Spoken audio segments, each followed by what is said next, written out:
nós vamos falar um pouquinho sobre o raciocínio lógico-matemático na educação infantil. Esse material foi preparado por mim, Jennifer, pela Alineide, pela Eliana Santos, a Eliane Prudêncio, a Franciele, a Michele e a Sulamita. A matemática está inserida em nossa vida desde o nascimento. A criança, antes de ingressar na escola, está imersa na cultura, recebendo diversos conhecimentos e, ao organizá-los, raciocina matematicamente. Alguns autores consideram que a educação infantil ocupa um papel de destaque nesse processo, considerando um período apropriado para instigar na criança o alargamento do pensamento lógico, por meio da diversidade de atividades e pelas possibilidades de flexibilidade, curiosidade, inventividade e descoberta. Segundo Lorenzato, 2017, a aprendizagem da matemática se dá por 7 processos básicos, os quais devem ser explorados na educação infantil. Correspondência, ato de estabelecer a relação 1 a 1. Exemplo, um prato para cada pessoa, cada pé com seu sapato. Comparação, ato de estabelecer semelhanças e diferenças. Exemplo, esta bola é maior do que aquela? Somos do mesmo tamanho? Classificação, ato de separar em categorias de acordo com diferenças e semelhanças. Exemplo, separar por tamanho, cor, forma geométrica. Sequenciação, ato de fazer suceder a cada elemento um outro sem considerar a ordem de grandeza entre eles. Exemplo, colar de bolinhas coloridas, música com a sequência de animais. Seriação, ordenar uma sequência de acordo com um critério. Exemplo, fila de alunos do mais alto para o mais baixo, numeração das casas nas ruas. Inclusão, ato de abranger um conjunto por outro. Laranjas e bananas são frutas, meninas e meninos são crianças. Conservação, ato de perceber que a quantidade não depende da arrumação, forma ou posição. Exemplo, uma roda grande e outra pequena com a mesma quantidade de crianças, um copo largo e outro estreito com a mesma quantidade de água. De acordo com Martins e Quintana, no brincar, a criança entra em contato com a linguagem matemática para marcar a passagem do tempo, medir distâncias, distinguir o pesado do leve, aprender noções espaciais como em cima e embaixo, fora e dentro, na frente e atrás, profundidade e espessura, altura e largura, entre outras. Sendo assim, especialmente na educação infantil, as atividades devem ser pensadas por meio de jogos e brincadeiras, pois esta é a principal forma de aprendizagem dos pequenos. Atividades que envolvam a idade, o tamanho, as formas do corpo, dos brinquedos, da contagem do tempo em música, a partir do estabelecimento de comparações, medições e seriações. A criança progride na construção do conhecimento lógico-matemático, na observação das relações que estabelece no seu cotidiano. Ao comparar no seu cotidiano escolar diversos elementos de um mesmo conjunto, ela é capaz de estabelecer noções de igualdade, diferenças, mais, menos. Para saber se a criança está conservando as quantidades, podemos utilizar os 3 exemplos abaixo.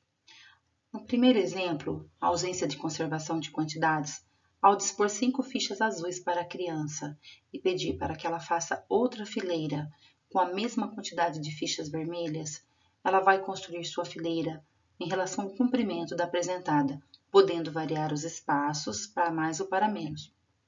Num segundo momento, quando a conservação é intuitiva, a criança dispõe suas fichas lado a lado, alterando os espaços entre elas e até considerando. Mas, se o adulto vai, mexe, altera em relação ao comprimento, a criança entra em conflito e já não consegue dizer se tem a mesma quantidade ou não. Dizemos que a criança tem correspondência termo a termo quando pedimos para que ela coloque as fichas na mesma direção da que as colocamos, mas ela consegue quantificá-las, mesmo que venha alterar o espaço colocado. No cotidiano escolar, várias oportunidades podem ser colocadas para que a criança desenvolva habilidades e faça conservação termo a termo. na chamadinha, no calendário, nas brincadeiras com os blocos, com figura e fundo, organizando lápis, papéis nas mesinhas para cada criança. São atividades simples que propiciam para ela o seu desenvolvimento lógico-matemático e a conservação de termo a termo de quantidades. A seriação pertence às relações chamadas assimétricas. São aquelas utilizadas ao seriar objetos considerando a ordem linear da grandeza desses elementos, permitindo assim que se desenvolva a percepção das relações entre os objetos e suas diferenças, além da percepção quanto à lógica que os organiza. O trabalho com a seriação traz o desenvolvimento do raciocínio lógico, matemático e a compreensão do sistema numérico, permitindo assim a sistematização e o aumento da complexidade. A seriação consiste no ato de ordenar uma sequência de acordo com os critérios. Podemos seriar objetos de uma coleção seguindo as sequências de tamanhos, espessuras, idade, cor, dentre outras. Qual a importância dessas atividades? Desenvolver a habilidade de seriar é muito importante, pois é também deste modo que a criança aprende a sucessão natural dos números, segundo Piaget. Ou seja, a criança só constrói o 4 depois do 1, do 2, do 3. E depois do 4, constrói o 5, o 6 e assim por diante. O que assegura a aprendizagem dos nomes numa determinada ordem é as informações que as crianças recebem do meio social, mas também uma construção interior da criança, no caso, uma relação mental denominada seriação. Apenas agindo, manipulando sobre os objetos, a criança percebe suas semelhanças e diferentes variáveis. Ao organizar os carrinhos em fila, de acordo com as cores, por exemplo, as crianças já estão fazendo a seriação, ou também quando faz uma fila de bonecas, da menor para a maior. O objetivo final do trabalho desenvolvido com as atividades de seriação é que a criança desenvolva seu cognitivo, para perceber que cada elemento da série de contagem é um a mais do que o anterior e um a menos do que o posterior. Conclusão: sequenciar é fazer suceder a cada elemento sem levar em conta a ordem linear de grandeza desses elementos. Causalidade. A causalidade é o processo que atribui aos objetos uma organização que será análoga à forma como o sujeito coordena suas próprias ações. Portanto, o processo pelo qual o sujeito busca uma organização, uma lógica nos fatos que observa.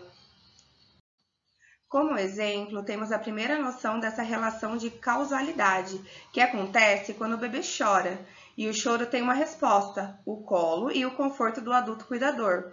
Dessa forma, o cérebro do bebê começa a compreender que o acontecimento A, chorar, tem uma resposta B, conforto, e essa relação entre A e B é a percepção do bebê sobre ela. É fundamental para que o bebê desenvolva as suas competências cognitivas.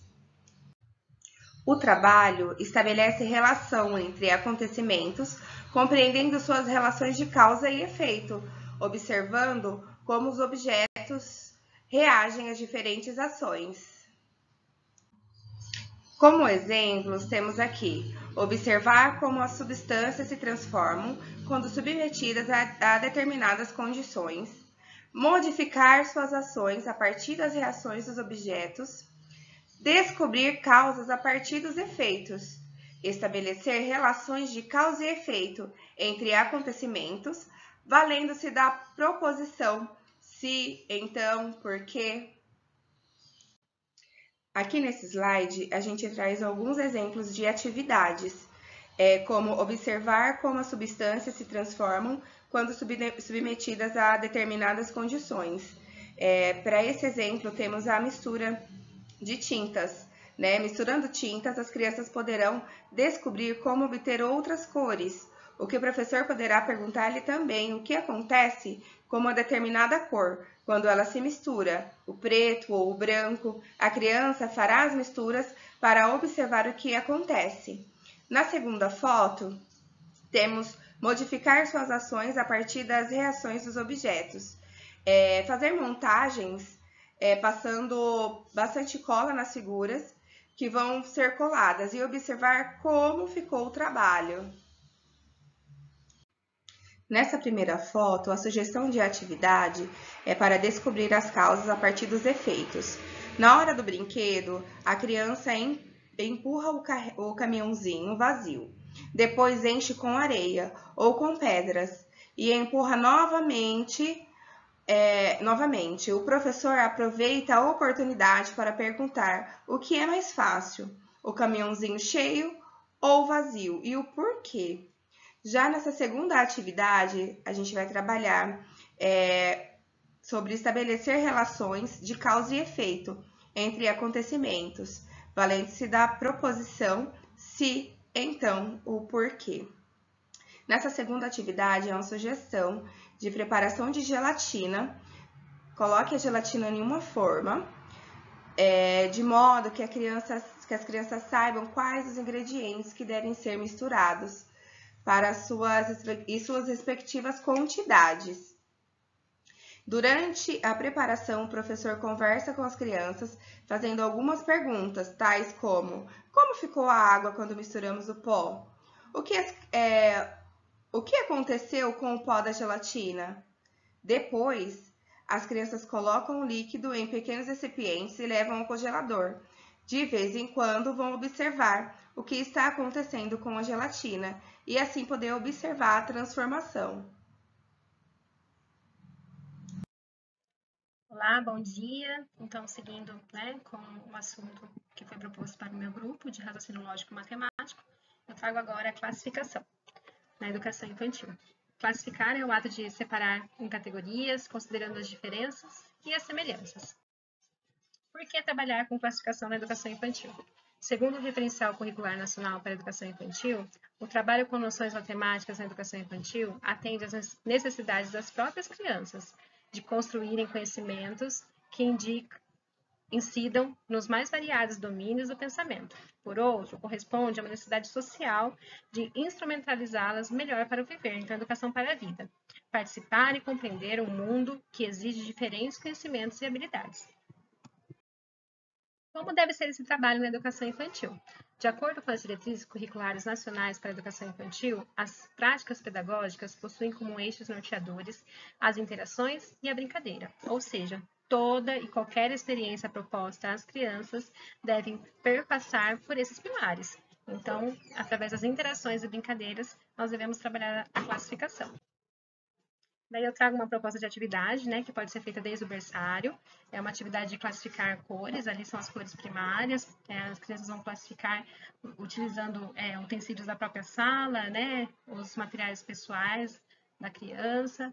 Então, classificar as cores com as cores primárias, depois classificar com mais cores, e depois classificar os objetos, quais objetos são parecidos, pelo tamanho. Isso pode ser feito no decorrer do ano. Ali eu trago uma criança bem pequena, classificando duas cores. Classificar considerando as cores também, mas já inserindo formas, Então ali a criança está classificando apenas pelas cores, mas posteriormente ela também pode classificar, considerando as formas. E também os tamanhos, Nós temos aquele material, o material bloco lógico, que tem formas de cores diferentes, de tamanhos diferentes, de espessuras diferentes, então pode ser feita várias classificações daquele material. Aqui também eu trago uma classificação de elementos naturais, elementos da natureza, que pode ser pegos no próprio jardim da escola, as crianças podem coletar em sua casa, no passeio no fim de semana, para fazer pequenas coleções na sala. É um exemplo da coleta das crianças, Então eles se mostram bem interessados nesse momento de coletar. Tem uma criança ali observando, explorando bastante. Então é um trabalho bem prazeroso para as crianças e significativo para elas. Classificar considerando as formas, novamente, que pode ser feita desde o maternal, se expandindo para o pré também, e com objetos da própria sala, objetos da criança, classificar os animais, né? Então, assim, essa classificação também pode ser mais elaborada depois, posteriormente. Aqui, classificar os animais que voam, os animais aquáticos, os terrestres, né? Depois, como registrar essa classificação, né? Então, aqui tem um exemplo de um gráfico, né? Que as crianças classificaram o grupo que vem de carro, o grupo que vai à escola andando, o que vai de ônibus, o que vai de van, aquelas crianças que utilizam a bicicleta, né? Para ir para a escola. Então, é uma forma bem interessante de registro para utilizar no pré também. Classificar as cores preferidas, né? Então, o grupo que prefere o azul, o grupo que prefere o roxo, o verde, e assim sucessivamente. Aqui um trabalho bem simples com tampinhas, né? Que nós temos nas nossas unidades. Então, classificar as cores, né? Depois, posteriormente, classificar com tons, né? Diferentes. Se tem tampinhas de tamanhos diferentes também, né? E depois a criança pode registrar no pré, né? Quantas tampinhas ela achou, de que tamanho, qual tampinha não havia nenhum par, né? Então, assim, pode ser feito um trabalho bem rico apenas com as tampinhas. Então, ali a criança classificou, né, 3 cores, mas teriam outras cores também para a classificação, né, e o registro pode ser feito de formas diversas, né, registrando a quantidade de grupos que ela formou, registrando quantas tampinhas tem em cada grupo, né, pode ser um trabalho coletivo e também um trabalho individual. Olá, eu sou Eliana, coordenadora pedagógica da EMEI Turma do Balão Mágico, e dando continuidade ao nosso trabalho sobre raciocínio lógico matemático, eu vou abordar um pouco a questão da conservação. Enquanto conceito lógico-matemático é compreendido a partir da ideia de que, ainda que objetos sejam modificados espacialmente, sua quantidade permanece preservada. De acordo com a proposta pedagógica municipal de Jaguariúna, né, de 2016, a aquisição da noção de conservação que acontece no estágio operatório vem sendo preparada desde o estágio sensório-motor e é estimulada, por exemplo, quando a criança tem oportunidade de manipular vários recipientes contendo água, areia, farinha e transvasá-los para outros formatos e capacidades diferentes, né? O mesmo acontece quando a gente utiliza coleções de tampinhas, coleções de folhas, dentre outras coisas. É importante ressaltar que a criança ela só vai conseguir aí estruturar esse conceito de conservação lá no período operatório, né? Mas por que a gente está tratando dela nesse momento aqui na educação infantil? Porque é através da educação infantil que a gente vai estimulando, a gente vai propondo momentos, espaços, materiais, para que a criança consiga se desenvolver até que ela consiga alcançar esse estágio.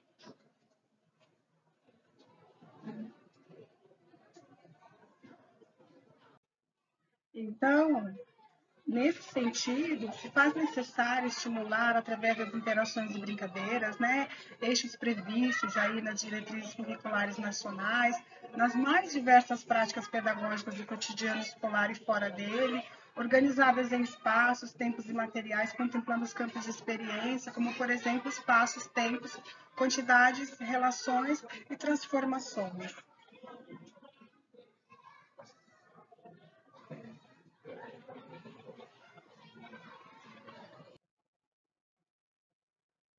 E aqui, né, pensando nas interações e na brincadeira, proporcionar para que a criança manipule líquido, né, passando de um recipiente para o outro, trabalhe com coleções, trabalhe com a massinha, indo observando que, embora mude a forma da massinha, a quantidade de massinha permanece a mesma, trabalhando com líquidos diferentes, coleções de materiais, pedras, folhas, a brincadeira com a areia, quanto eu tenho de areia aqui, quanto eu tenho de areia do outro lado, será que é a mesma quantidade? Será que se eu mexer, será que se eu mudar, vai permanecer a mesma?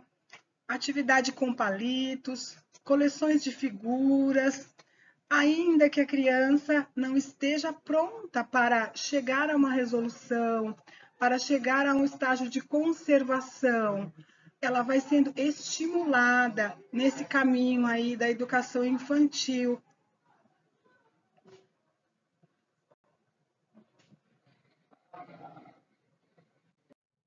E para finalizar, a partir do momento que a criança considera que há dois objetos, por exemplo, que são parecidos, que um é maior, outro menor, que não altera a quantidade, embora organizados em espaços ou materiais diferentes, como no caso da conservação, a criança vai se tornando capaz de traçar relações externas, estruturando o raciocínio lógico-matemático, desenvolvendo, consequentemente, a capacidade de generalizar, analisar, sintetizar, formular hipóteses, deduzir e refletir na escola, no cotidiano, na vida. Muito obrigada.